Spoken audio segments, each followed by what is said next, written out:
Kekhasan Kampung Wuring di pesisir utara Kota Maumere tidak hanya berasal dari tradisi Bajo dan Bugis, tetapi juga sejarah dan tradisi agama Islam yang dianut hampir seluruh warga. Kampung Wuring menjadi salah satu komunitas Muslim awal yang hidup dan melakukan syiar Islam di Kota Maumere dan Flores umumnya. Tradisi Islam di Kampung Wuring pertama-tama dihidupkan dan dipelihara oleh keluarga Picung Juma yang bermigrasi dan menetap di Kampung Wuring sekitar tahun 1946. Keluarga ini mendirikan langgar-langgar kecil sebagai tempat beribadah. Langgar-langgar kecil ini dari waktu ke waktu berevolusi menjadi musola, hingga kini dikenal sebagai Masjid Ar-Rahmat. Masjid Ar-Rahmat melayani kebutuhan sekitar 4.000 jiwa umat muslim di Kampung Wuring dan sekitarnya. Nama Ar-Rahmat ini saya juga lahir tahun 72, itu sudah ada nama Ar-Rahmat. Kita tahu kalau mana rahmat itu adalah barokah dari Allah. Ya, rahmatnya Allah ini bahwa masjid ini hadir, kampung ini hadir di Wuring ini yang memang dulu ya pemberian dari Raja Thomas dulu, bahwa dua orang tua kita dari Parumaan dikasihlah Wuring bahwa ini orang Bajo boleh menetap di Wuring sini. Nah, jadi nama rahmat itu artinya berkah untuk rahmat untuk orang Wuring lah.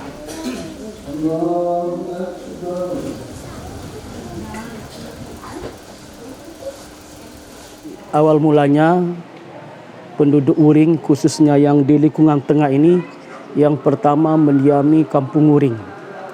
Jadi awalnya dari Pulau Parumaan, Desa Parumaan, Kecamatan Alok Timur. Jadi ketika tahun 1900-an mereka, orang tua kami, kakek nenek kami pindah ke Wuring sini dan menetap. Itu sekitar lebih kurang 10 rumah di sekitar bagian tengah ini. Jadi yang di ujung itu masih lautan, di atas masih pohon dan kapur. Nah, ketika itu langsung orang tua kakek nenek kami membangun langgar musola dulu, tapi berupa tiang kayu dan beralaskan tanah dengan daun kelapa. Ketika tahun 1970-an baru direhab pertama, dikerjakan pertama itu bangunan permanen. Itu ukurannya sekitar 10 kali 15, 10 kali 10. Nah, di dalam ini ada ruangan. Tiang yang kedua dari itu adalah batas luarnya dulu sampai ke depan. Karena di situ ada sumur. Ada sumur di sini.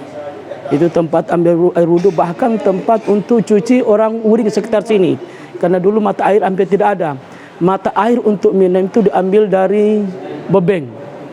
Air laut ketika pasang airnya tidak ada. Ketika surut baru air tawar itu ada. Itu untuk minum. Dan di loko sana itu hanya untuk cuci. Nah, masjid ini yang saya ingat tahun 1980-an direhab lagi, agak diperbesar. Kemudian direhab lagi pas setelah gempa. Ketika gempa dan tsunami melanda Flores pada tahun 1992, Masjid Ar-Rahmat tidak mengalami banyak kerusakan. Bahkan, santer di kalangan warga masjid ini menjadi tempat berlindung paling aman. Orang-orang yang lari meninggalkan masjid justru lebih banyak yang meninggal. Yang rusak itu adalah teras satu kali, sedangkan badan masjid itu tidak. Hanya retak-retak, bahkan keramiknya hanya terangkat sedikit. Walaupun katanya air itu sekitar 5 meter, 6 meter dari sana, air tsunami. Dulu teras itu dari topang kayu saja. Nah, itu yang rubuh semua. Jadi tahun 93 rehab selesai. Kemudian ada inisiatif lagi karena kayunya sudah lapuk. Karena waktu itu ketika dibangun oleh Humpus Group, yang total itu dananya di Humpus Group pasca gempa, itu otomatis kayunya ya kelas 2 semua. Akhirnya kita sudah ada yang lapuk kayunya. Tahun 2007 kita rehab lagi. Rehab atasnya dengan plafon ini. Sampai tahun 2010 baru di aula. Itu. Ya masih jadi hampir 4 kali rehab. Kehadiran Masjid Ar-Rahmat yang kini berusia sekitar 80-an tahun membawa angin segar bagi pengembangan Islam di Kampung Wuring. Islam alhamdulillah sekarang sudah banyak generasi muda yang lulusan pondok pesantren, yang sarjana, akhirnya sudah ada perubahan. Jadi dulunya yang memandang bahwa pendidikan itu hanya untuk bisa tahu tulis baca. Tapi sekarang itu sudah bergeser. Bahwa pendidikan itu bisa merubah semuanya. Ya, kalau dilihat angka pertumbuhan penduduk muslim untuk Kabupaten Sika mungkin yang lebih banyak di Wuring. Setiap tahunnya calon jamaah haji yang pergi haji ke Mekah juga yang paling banyak mungkin di Wuring.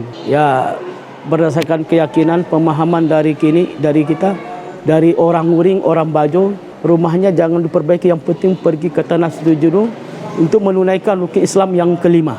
Karena itu kewajiban bagi kita mampu. Jadi mereka dahulukan dulu pergi jamaah haji walaupun rumahnya kelihatan reot, tapi orangnya sudah haji. Bapak-bapak sudah haji semua seperti itu.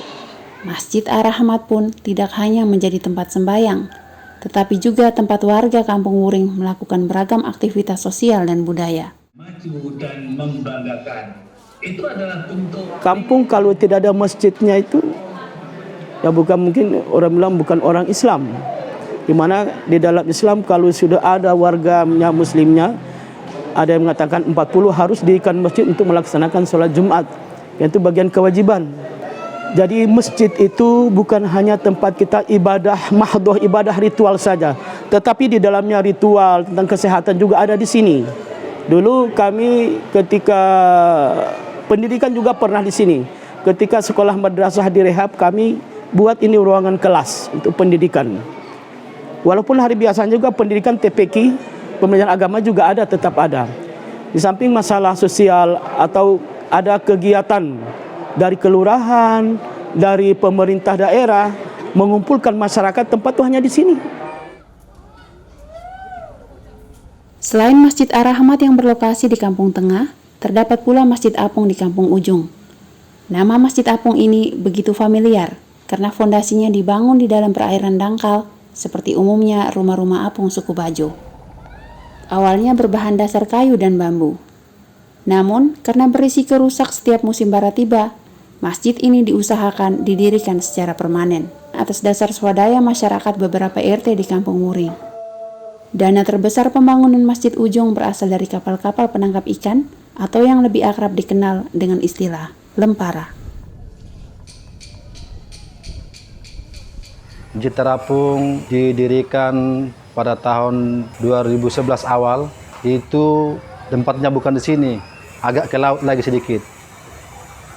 Situ kita melibatkan tokoh masyarakat di ujung sini saja, dan idenya itu dari Bapak Haji Amang sendiri, dari Bapak Imam Haji Nurdin Malihing, ada juga sebagian tokoh masyarakat yang di sini. Dan itu rencananya tidak besar, hanya kecil, 6 kali 10 kalau tidak salah itu. Terus didirikan dari lokasi sekarang ke utara, itu sekitar lagi 20 meter ke sana. Akhirnya kita adakan dialog malam itu, terkumpul dana per orang 1 tiang. Akhirnya terkumpul 23 tiang malam itu juga. Akhirnya setelah terkumpul tiang 5 hari mulai bekerja. Mulai bekerja didirikan tiang di sana. Setelah didirikan, karena sebagian masyarakat tidak dilibatkan, makanya itu berdiri. Tidak sempurna pendiriannya karena yang ikut membangun itu kurang tenaga. Akhirnya di sana dia tumbang. Terus kita libatkan lagi ketua masyarakat yang ada di RT sebelah. Artinya dari RW 09 juga. Kita dialog lagi kelanjutannya ini bagaimana. Akhirnya itu akan dilanjutkan, tapi yang sekarang di sini karena posisinya terlalu jauh, kita mesti banyak dana. Kita ada 2 kali pendanaan. Pertama, kita gali dana di masyarakat tiap minggu. Itu swadaya masyarakat, entah berapa dikasih. Ya, itu pun terbatas wilayahnya, hanya dari Masjid An-Nur ke bawah, masjid besar ke bawah. Itu yang kita libatkan saja untuk menjadi dana. Dana yang terbesar itu di Lempara, itu tiap pagi kita di TPI. Kalau ada orang kena, mereka sisihkan, ada macam-macam sudah. Ada yang kasih 100.000, 200.000 per lempara. Itu dana terbesar untuk pembangunan ini. Setelah itu sudah ada dana, kita kerja dengan kerja swadaya, gotong royong. Dan sebelum ada reklamasi ini, itu setengah mati, kita pakai jembatan ke sana, jembatan bambu. Kurang lebih satu bambu kan panjang 7 meter kali 5 susun bambunya. Setiap kali pengecoran ini kita adakan hari Minggu, karena hari libur. Kita libatkan anak-anak sekolah. Karena begitu semuanya masyarakat menerima, kita pun senang juga dari panitia. Apa yang kita keluhkan, kita tinggal lapor di masyarakat, kita ada kekurangan dana, masyarakat kasih. Kita pergi di TPI juga begitu. Setiap ada lempara yang kena, itu mereka kasih pokoknya tidak lagi pakai kita minta syarat, tidak, mereka kasih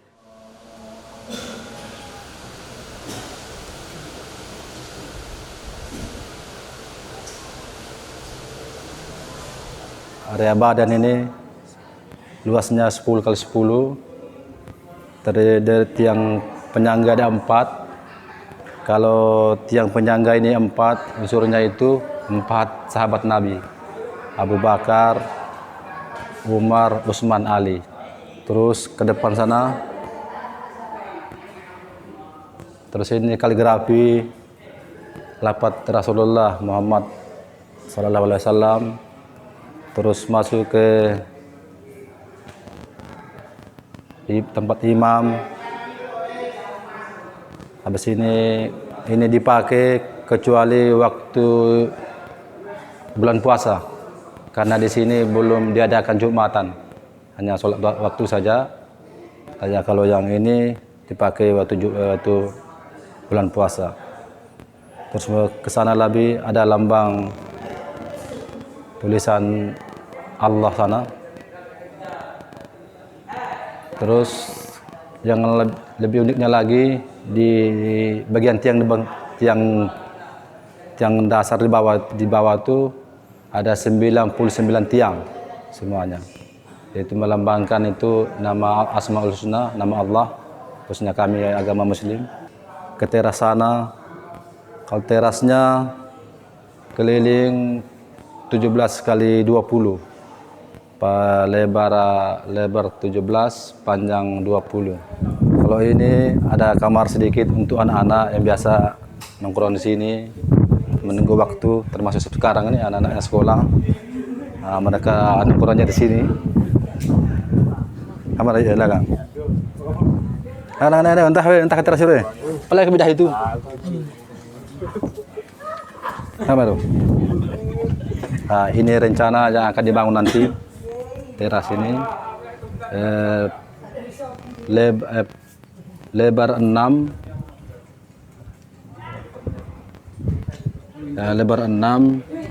panjang lebar 3 meter, panjang 8 meter kayaknya. Ini nanti kita gunakan untuk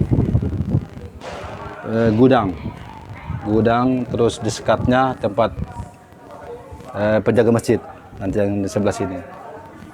Terus kalau di sana rencana lagi ada pembangunan. Terus di sini juga rencana pembangunan nanti di sini. Kalau bukan 5 lebar 5, panjang 17 atau 10. Karena di sini rencana buat aula pertemuan. Kalau ada pertemuan, kita pertemuan di sini supaya tidak mengganggu bagian masjid. Kita buat jembatan dari sana, jembatan keliling rencana.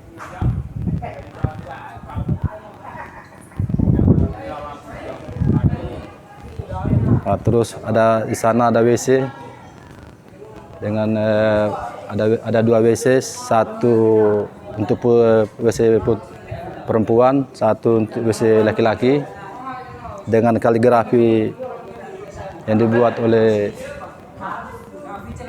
tukang masjid ini. Terusnya yang bagian kaligrafinya orang dari Jakarta. Kehadiran Masjid Apung memberi pengaruh yang baik bagi pertumbuhan umat, khususnya bagi kaum muda di sekitar masjid.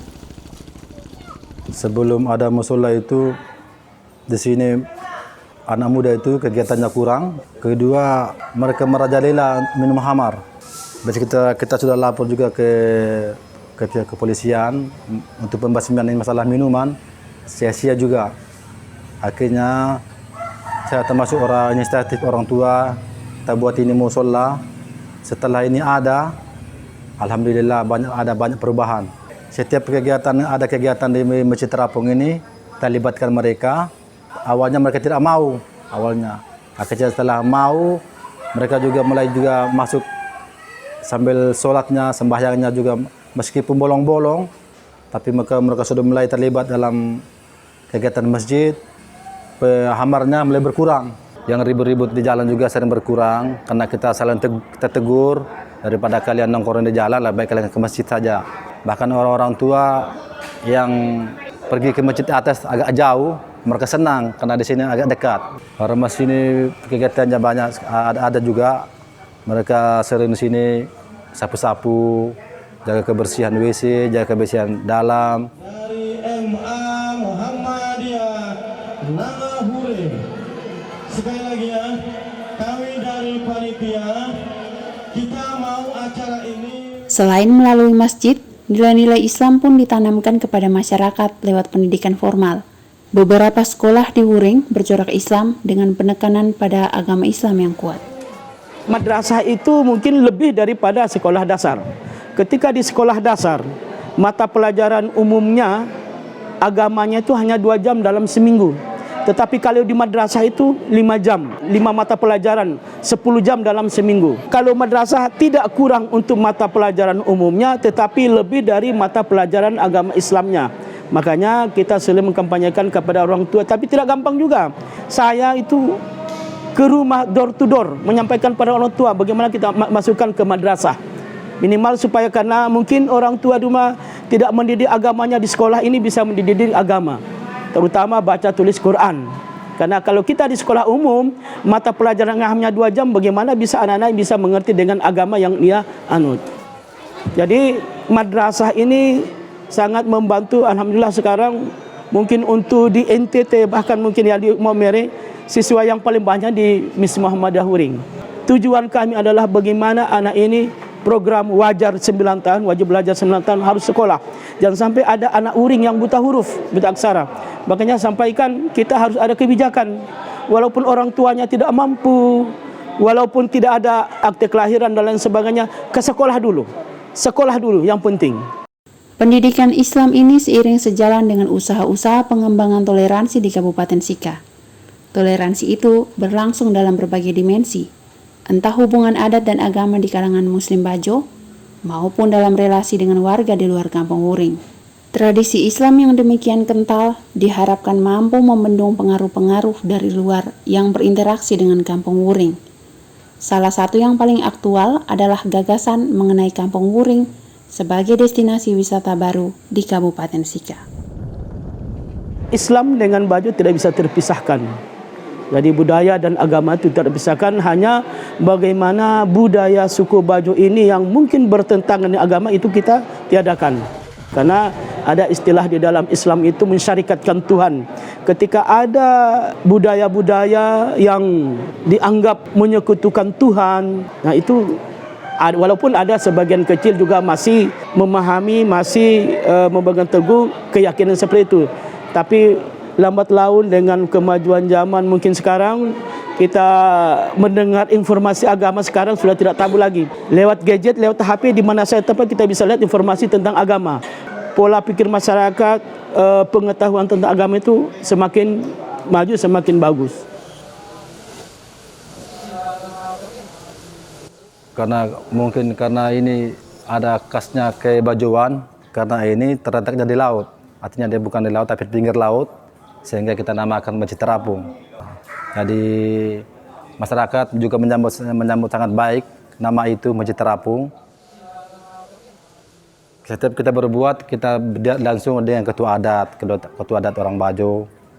Karena di sini juga kalau ada kegiatan MTQ di situ, kita dilibatkan, masyarakat sekitar juga dilibatkan. Artinya ada kerjasama yang baik lah. Jadi suku Bajonya tidak hilang, masjidnya juga tidak hilang. Kalau kita hilangkan bentuk atapnya seperti atap orang Robajo, kan mereka segan masuk ke sini. Meskipun dasarnya berbentuk masjid aslinya, tapi pembangunan kesan terasnya kita tetap seperti orang Bajo. Meskipun ada sengnya, tapi ada ini dinding-dinding kayak orang Bajo itu. Terus atapnya juga atapnya ini daun kelapa, mungkin lebih sejuk lagi. Artinya ada wisatanya, daerah wisatanya.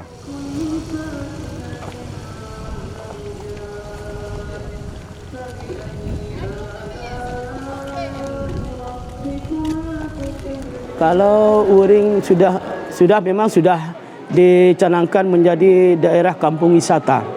Sepanjang budaya atau wisata tidak mengganggu kenyamanan masyarakat dan agama, ya silahkan saja. Ya mungkin karena kita ini ketimurannya lebih sopan. Ketika ada budaya kebarat-baratan yang mungkin mengganggu kehidupan norma kita, bukan norma saja norma agama, tapi norma ke Indonesia, norma ketimuran kita itu bagaimana? Ya orangnya harus sopan ketika masuk ke daerah Uring. Tapi sebenarnya bukan di tempat muslim saja, tempat lain juga begitu, karena kita ada ketimuran kita seperti itu. Saya yakin kalau memang itu wisatanya, budaya wisatanya bagus, ya kenapa tidak? Di samping itu kan mungkin menambah income dari masyarakat, perekonomian masyarakat juga. Ya.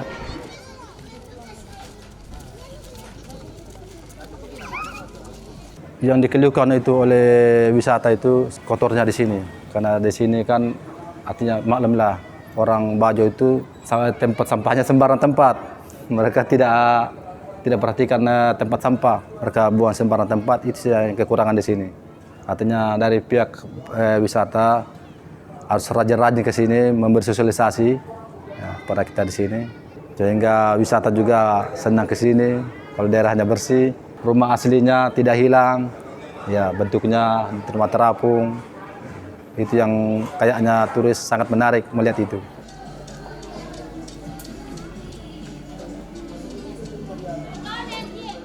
Jadi toleransi itu secara naluri bahwa kita harus tetap menjaga. Karena bagaimanapun kalau dilihat, minta maaf, secara radikalnya kami orang pendatang. Ya, secara radikalnya kami orang pendatang. Otomatis kami orang minoritas. Otomatis menghargai yang ada tuan tanah. Yang mayoritas kita menghargai, saling menghargai. Kalau kita yang kecil ini menghargai yang besar, otomatis yang besar pasti akan menghargai kita. Itu prinsip kami. Orang yang pertama kali mendiam Uring di samping rumah saya itu orang dari Larantuka, Nasrani. Mereka dulu membuat kapur. Jadi memasak kapur, dulu ada kapur depan sekolah itu sampai digali dulu. Itu kita biasa. Bahkan babi lewat depan kita dulu biasa. Zaman dulu sebelum gempa, saya juga masih kecil, itu kita berteman dengan mereka seperti ya, toleransinya jaga sekali waktu itu. Pak, dari dulu kami sangat akrab, sangat dekat dengan orang yang di atas. Di atas itu teman-teman saudara kita yang Nasrani. Tapi orang tua kami dulu tahu bahasa Mamere, karena saking bergaulnya dengan orang yang di atas. Bahasa Mamere lancar semua. Anak sekarang saya tidak tahu. Sampai setelah gempa, saya dengan teman-teman ingin mengajukan bahwa Uring ini harus dimekarkan lagi jadi kelurahan sendiri. Karena setelah gempa itu bedol desa. Kelurahan yang sini pindah ke Nangahure. Jadi kami ikut di Wolomarang. Ketika kami sampaikan ketua DPR waktu Pak Gudipung tahun 2004 bahwa kami untuk tujuan kami untuk pendekatan pelayanan. Kami masyarakat sudah banyak, sekolah sudah ada, bahkan Bank BRI sudah ada di sini. Mengapa tidak bisa kelurahan sendiri? Penduduk ini lebih banyak ketimbang Bebeng, Wolomarang dan Napurlangin. Uring ini lebih banyak, makanya kami minta dimekarkan. Apa kata Gudipung? Dia hanya 5 menit bertemu dengan kami waktu itu karena ada tamu di Jakarta. Katanya, apa kamu mau misahkan dengan orang yang di atas? Jadi masjid merupakan jantung daripada suatu kampung. Tempat kita bersujud, tempat kita menyembah kepada Tuhan yang kita yakini, yang Islam. Kalau jantungnya tidak ada, otomatis masyarakat itu ya akan tidak bisa buat apa-apa. Juga di Uring ini kalau untuk toleransi sekali lagi itu bukan dibuat-buat, sudah jadi turun-temurun dari kakek nenek moyang kami. Toleransi itu dekat sekali, kita harus tetap menjaga. Sejarah dan tradisi Islam di Kampung Wuring adalah kekayaan sekaligus api yang menjaga dinamika kehidupan masyarakat dalam berbagai aspek. Tantangan paling besar bagi masyarakat Kampung Wuring dan kita semua saat ini adalah melestarikan kekayaan serta menjaga bara api tersebut agar tetap relevan dengan gerak laju perubahan pun semangat zaman.